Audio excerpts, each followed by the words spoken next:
Good morning, or depending on when you're watching this, good afternoon, good evening, or good night. My name is Ross, and as always, Tone out of Voice Radio. So today, we're going to look at fossil decks and whether fossil decks can actually work. Now, earlier today, I showed you a lovely new expanded deck. Right now, we are right back into the standard format. Now, this is actually a deck with which Tobias at Cyberlisk over on Twitter went and got 26th place out of over 700 players at the regionals in Cologne, Germany. Yeah, that's pretty exciting. And it is very much based around fossil Pokemon. But really, when we're talking about fossil Pokemon at the moment, there is one Pokemon that really does shine above the others in terms of excitement. And it is the Rampardos, which came out quite a while ago in Ultra Prism. And there's a bunch of people that have been trying to make this Rampardos work, trying to break it wide open. And the reason is extremely simple. For free energy, you get an instant one-hit KO on any basic Pokemon. And I don't know if you've been paying as much attention as I have to the format lately, but we are in a format that is insanely filled with Tag Team GXs that are basic Pokemon and give up free prizes. I mean, arguably the top decks at the moment are Reshiram and Charizard, Mewtwo and Mew, Pikachu and Zekrom, and Gardevoir and Sylveon. Now, when I say arguably, you cannot argue that those are not top decks at the moment. I mean, you could argue a couple of other decks in there, things like Pidgeotto Stool, for instance, which probably should be in there as well. Okay, so maybe not every single one of the top decks is a Tag Team GX deck, but it's really not a million miles away. I mean, over in Cologne, 6 of the top 8 decks were Tag Team GX decks. So I think it's fair to assume that Tag Team decks are pretty gosh darn big. The question has been, how do we actually get this working? Incidentally, you can for one fighting energy do 120 to an evolution. It's fine, but it's not really the reason we play the deck, if we're honest. Now, there are actually other fossil Pokemon we are playing in here as well. We are playing one of the Tortuga. I always say Tortuga, I mean Caracosta. Now, this is a Caracosta that came out in Unified Minds, and its ability says that Pokemon tool cards attached to your opponent's Pokemon have no effect. That's phenomenal, ladies and gentlemen. It turns off a skateboard. Now, that's huge for stuff like Jirachi at the moment.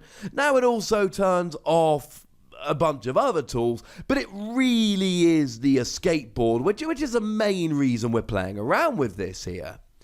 There is an attack, 80 damage plus 20 more for each colorless energy in your opponent's active Pokemon's retreat cost.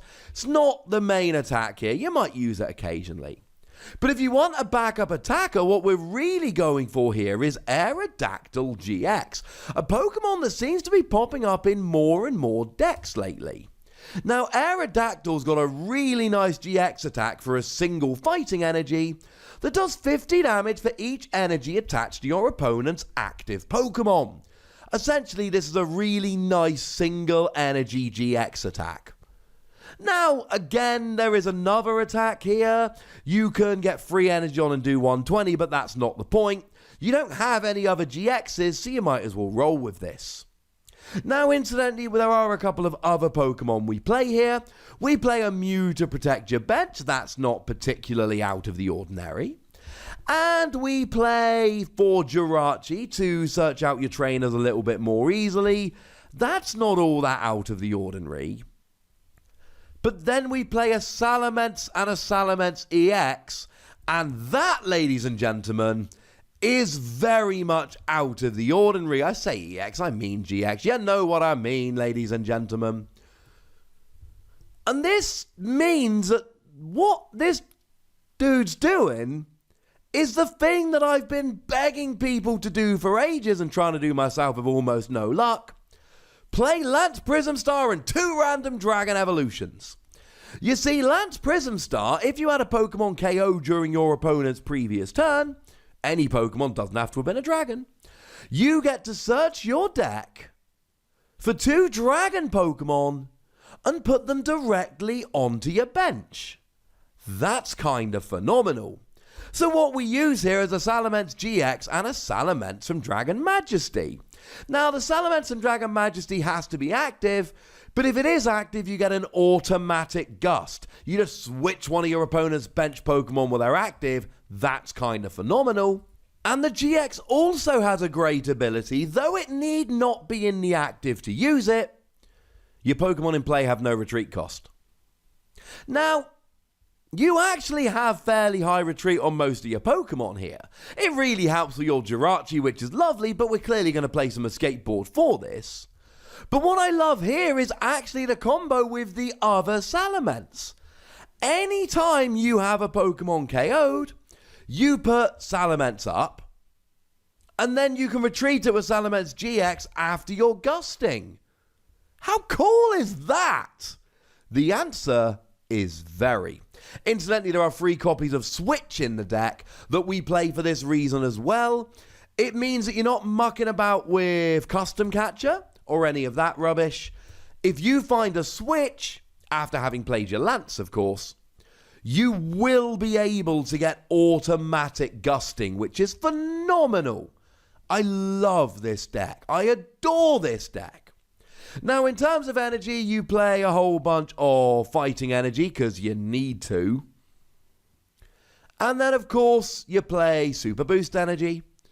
Super Boost Energy is amazing. Super Boost Energy is 4 of any energy when attached to a Stage 2 if you've got 2 other Stage 2s in play. You've got to have 3 Stage 2s. If you don't have 3 Stage 2s, I mean, it's still a colorless energy, or on a Stage 2, it's kind of like a rainbow energy, but you don't take the damage counter. It's fine. It's not really where you get the most value from it, if we're honest. Now, in terms of the trainer cards here, Pokemon Research Lab is absolutely huge. Pokemon Research Lab lets you search for 2 Pokemon that evolve from unidentified fossil and put them straight onto the bench. It essentially turns things like Rampardos and Caracosta into Stage 1 Pokemon. Use this and then evolve up next turn. And what's phenomenal here is if you go first and find the stadium, this is something you can do turn 1. You're not allowed to attack, so you might as well just end your turn. Now, obviously, we do play unidentified fossil here, because we still want the option to evolve up in the usual way. And we play Fossil Excavation Map to try and find them, which is quite nice. And of course, there are a couple copies of Rare Candy, so that if you're not, for whatever reason, able to treat them as pseudo Stage 1s with Pokemon Research Lab, you've got Rare Candy there as well. And then outside of that, we got 1 Martial Arts Dojo, which is a cool little tech. You're playing basic fighting energy anyway. This lets you do an extra 10 damage or 40 if you're behind on prizes. So, why not? Just, not until you're done with Pokemon Research Lab. We've got 4 copies of Pokemon Communication. It's not amazing Pokemon search, but it's a non-GX deck, and it is frankly the best we have. 1 copy of Stealthy Hood to protect you from abilities. 2 copies of Karate Belt. Now, if you're behind on prizes, which you often will be, because you're a single prize deck and you take some setup, that means that your Pokemon now pay 1 less fighting energy to attack, which means Rampardos comes down to a 2 fighting energy attack. And when you've got 1 or 2 of these for 2 energy, and then you can build in Super Boost Energy at one point during the game, that actually makes this a pretty affordable deck, and that's how it works. It is a combination of Karate Belt, Pokemon Research Lab, and Super Boost Energy that really work to make this a viable strategy. Now, we've mentioned a skateboard and we mentioned Lance Prism Star. It shouldn't surprise you to know that there is a reset stamp in this deck, just in case your opponent takes a big lead. As there is in every deck, even if they don't take a big lead, you just hurt them when they're low on prizes. It's kind of fun. And of course, we need some draw supporters here. 4 Cynthia, 2 Lily, 2 Copycat. They're just good draw supporters. Lily, if you don't have a lot of stuff in your hand.